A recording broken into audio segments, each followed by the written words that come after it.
Muy buenos días a todas y a todos. Gracias por asistir a esta rueda de prensa. El pasado 14 de abril, la Comisión de Justicia del Congreso de los Diputados aprobó la proposición no de ley impulsada por Ceuta Ya y defendida en la Cámara Baja por la diputada de Podemos, Martina Velarde. El contenido ya lo conocen ustedes y consta de los siguientes 4 puntos. En primer lugar, impulsar las modificaciones oportunas de la normativa del registro civil para establecer un procedimiento extraordinario que permita de manera colectiva a las familias ceutíes de origen musulmán recuperar sus apellidos originales. En segundo lugar, garantizar los recursos administrativos y humanos necesarios para que este procedimiento sea ágil y gratuito. En tercer lugar, el reconocimiento público del error histórico cometido durante el proceso de nacionalización de los años 80, así como el compromiso del Estado con la reparación de esta injusticia. Y finalmente, cuarto punto, informar periódicamente al Congreso sobre los avances realizados en este asunto. Miren, el compromiso con la convivencia va mucho más allá de acudir a un iftar en Ramadán, va mucho más allá de hacerse la foto. El compromiso con la convivencia debe fundamentarse en el convencimiento de que todos somos portadores de la misma dignidad. Y por ello consideramos que la aprobación de la PNL, de este tipo, de esta PNL en concreto, le otorga una dimensión política a la reparación de lo que fue una humillación para miles y miles de ceutíes, constituye un paso muy importante en la dirección de lograr una ciudad más justa, más decente y fundamentalmente más cohesionada. Lo que el pasado mes se aprobó tiene un potente valor simbólico, pero sobre todo es fundamental que se materialice, que se lleve a cabo, que los musulmanes y las musulmanas ceutíes y también de Melilla dispongamos de todas las facilidades para que de una vez por todas podamos recuperar parte de nuestra identidad que hace décadas se nos usurpó. En Ceuta Ya vamos a hacer todo lo que esté en nuestras manos para que esto no quede en saco roto. Y es por eso que hoy mismo les anuncio que hemos registrado una carta al presidente del gobierno, a Pedro Sánchez, en la que le solicitamos que se activen todos los procedimientos, todos los mecanismos pertinentes para la ejecución cuanto antes de esta PNL. Desde Madrid, y más aún teniendo en cuenta que actualmente es un gobierno progresista el que está al frente del país, no se puede dar la espalda a nuestro pueblo por más tiempo. Pero también pensamos que la ciudad no puede inhibirse, que la ciudad no puede ni debe desentenderse de un asunto tan trascendental. Y por ello también les anuncio que para el próximo pleno de mayo vamos a presentar una propuesta al respecto. En concreto, vamos a solicitar que se cree una unidad administrativa de intermediación para facilitar que nadie que desee acceder a este derecho se quede sin hacerlo por barreras económicas o por barreras, por ejemplo, como la brecha digital, que como todos ustedes sabrán afecta a miles de ciudadanos en nuestra ciudad. Hay que eliminar los obstáculos para ejercer este derecho. Esta deuda de dignidad debe ser saldada y es perfectamente posible hacerlo. De hecho, recientemente, el que durante muchos años fuese el gestor procesal del registro civil en Ceuta manifestó públicamente que únicamente se requiere en primer lugar de voluntad política y de inversión. Puede hacerse y desde Ceuta Ya creemos que debe hacerse. Por último, antes de dar paso a las preguntas, quiero responder a algo. Como saben, el Partido Popular no ha aprobado la PNL en el Congreso. El motivo que se ha dado ha sido la disconformidad del Partido Popular con el punto referido al reconocimiento del error histórico por parte del Estado. En su nota de prensa, el Partido Popular dice concretamente que está en contra de hablar de daño causado, que está en contra de una disculpa institucional, que está en contra de que se hable de humillación, que está en contra de hablar de ataque a la identidad o de injusticia histórica. Es decir, para el Partido Popular, que miles de ceutíes a los que no se les reconocía ni su condición de ciudadanos fueran despojados de sus apellidos no implica ningún daño causado. Para el Partido Popular no hay ninguna humillación en esto. Para el Partido Popular no hay ningún ataque a la identidad. Para el Partido Popular no hay ninguna injusticia de la que hablar.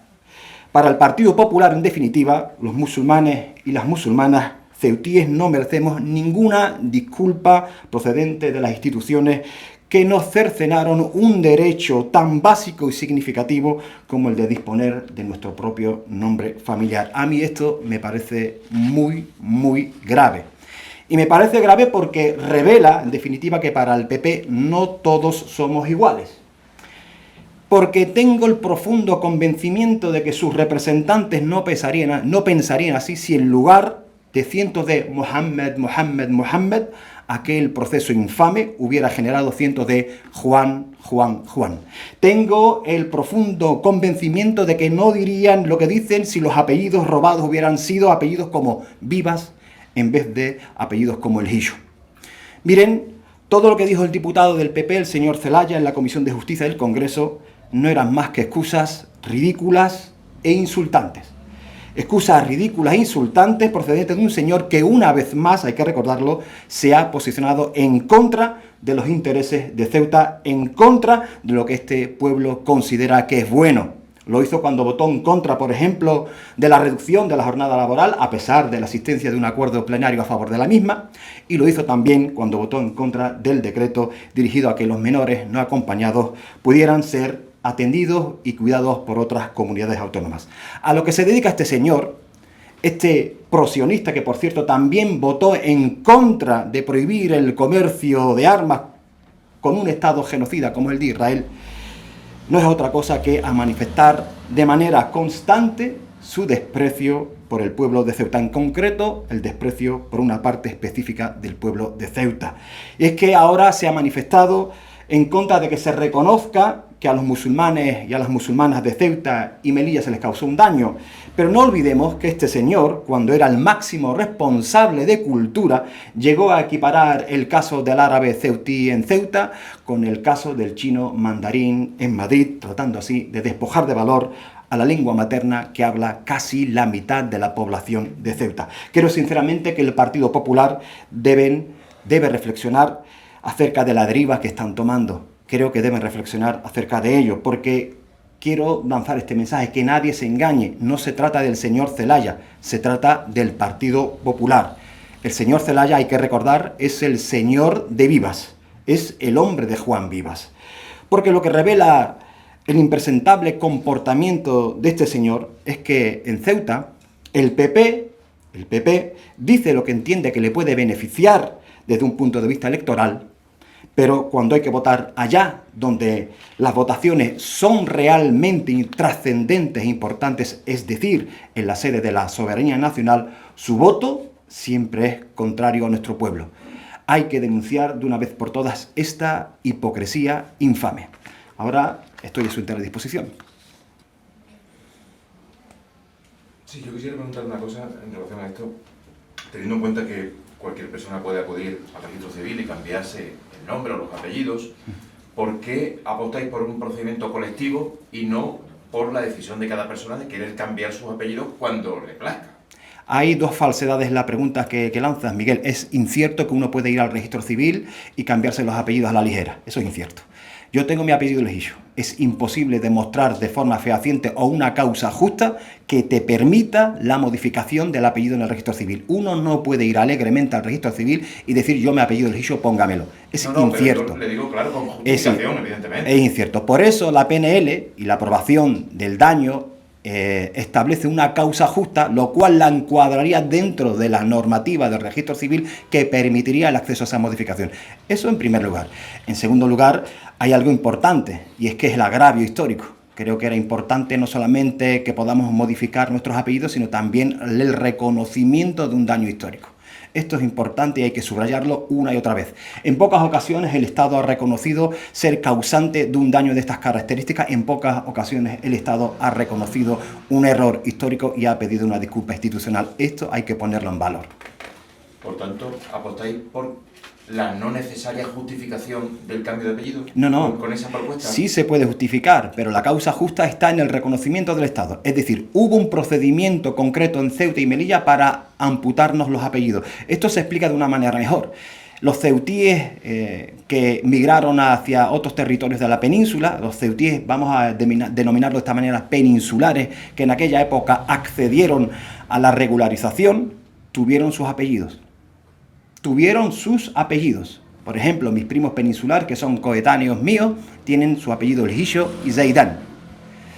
¿Por qué en Ceuta y en Melilla no los tenemos? Pues porque se trató de una orden, de una forma de actuar de la administración, por lo tanto hay una responsabilidad concreta por parte del Estado.